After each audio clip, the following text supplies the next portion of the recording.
Peace and love, family. Welcome back for another Sunday Hope and Healing session. I'm Royce Fletcher Thomason. We're here for probably not a full Sunday Hope and Healing session today. In fact, it's just going to be basically a check-in. We'll touch on a couple of things, perhaps. But this is the last Sunday, the last day and the last Sunday of 2023. I wanted to make sure that I at least came and checked in as we're preparing to close out 2023 and open up 2024. For those of you who are Transcending the Matrix initiates, I'll look forward to seeing you at the TTM gathering of healing, releasing, and intention setting for 2024. But for the rest of you, I do definitely want to check in and at least touch base with you. Please excuse the noise in the background. I'm out of town, as I shared last week. I'm out of town with family and broadcasting again from my phone, this time in public. And for whatever reason, it tends to be that even though I got here like over a half hour ago, I seem to be getting seated right before 1 o'clock. So my food will probably be arriving perhaps during the broadcast.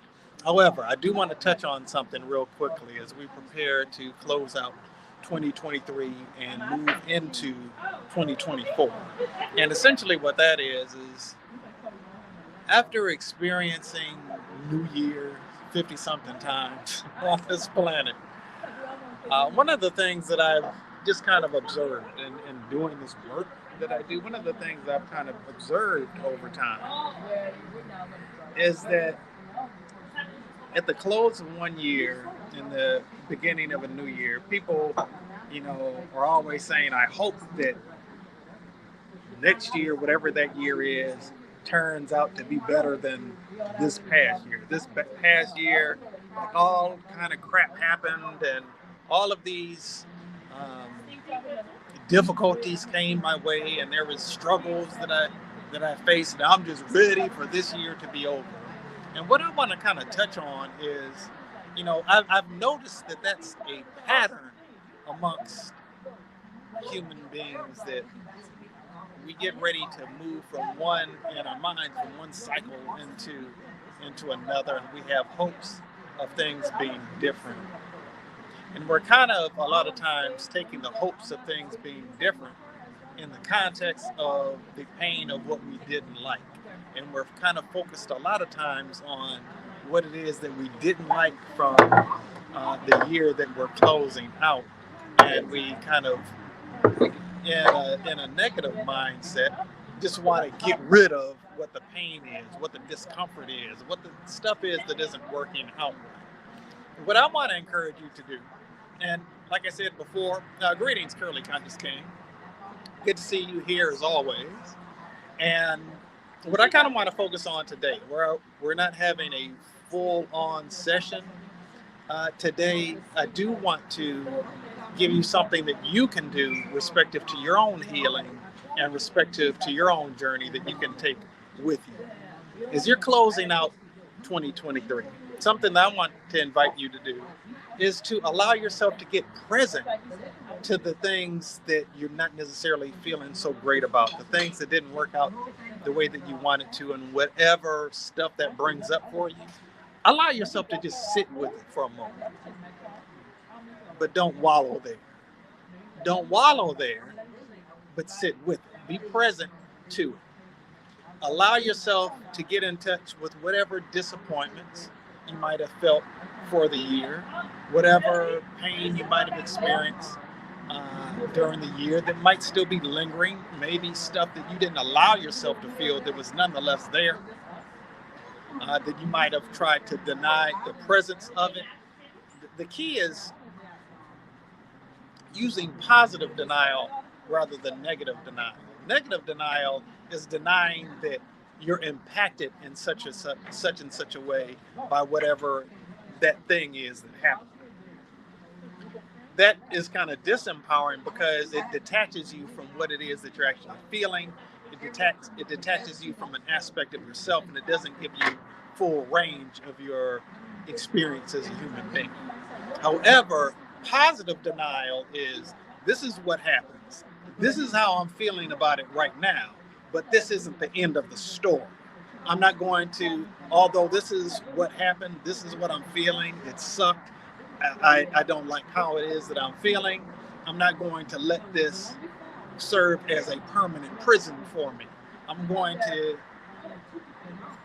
allow it to be what it is, but I'm not going to allow it to be something that's going to be forever with me, because what I'm going to do is I'm going to take an empowered position in the midst of what it is that I'm feeling, in the midst of what it is that I'm dealing with, in the midst of whatever this uncomfortable thing is that I'd really rather not feel, but it's nonetheless on my doorstep right now. So I'm going to take an empowered position by allowing myself to get present to whatever that thing is, whatever that feeling is, whatever that yucky, gooky kind of stuff is, whatever it is that you might feel uncomfortable actually addressing within yourself.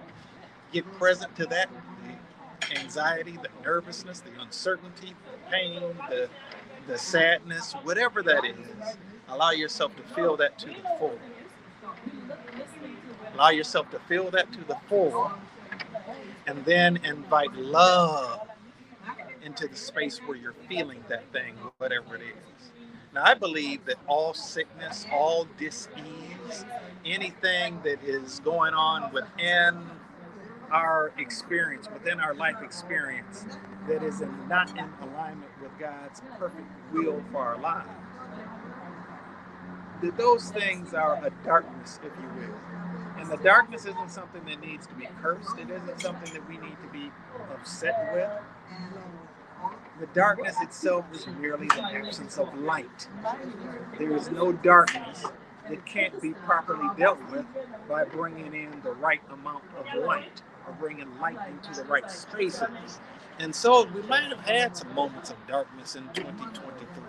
There might be some things that we've been through, that we've gone through, that were difficult to deal with, that were difficult to process, that maybe we still haven't. But as much as possible, allow yourself to get present to that, to feel it, and to invite the light of God's love into that space. Because all sickness, all dis-ease, all heartache, all distress is the result of a darkness. And that darkness is dwelling somewhere within our beingness, right?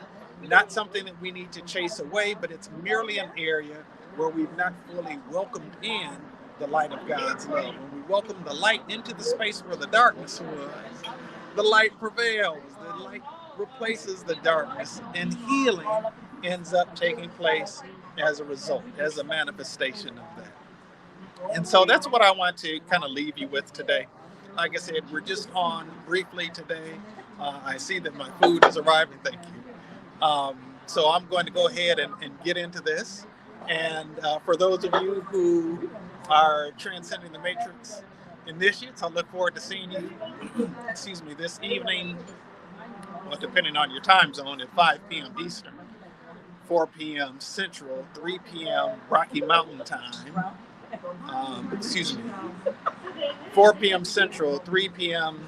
Rocky Mountain Time, 2 p.m. Central, or noon if you're in Hawaii. Shout out to those. At any rate, again, I bid you adieu as we close out this year. May you do so in an empowered way.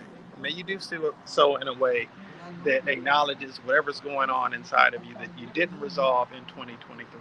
Not from the context of trying to run away from it, but actually facing it and bringing the light of God's love, welcoming the light into that space to transform, transmute, and transcend whatever it was that was seeking to stand between you and the greatest version of yourself.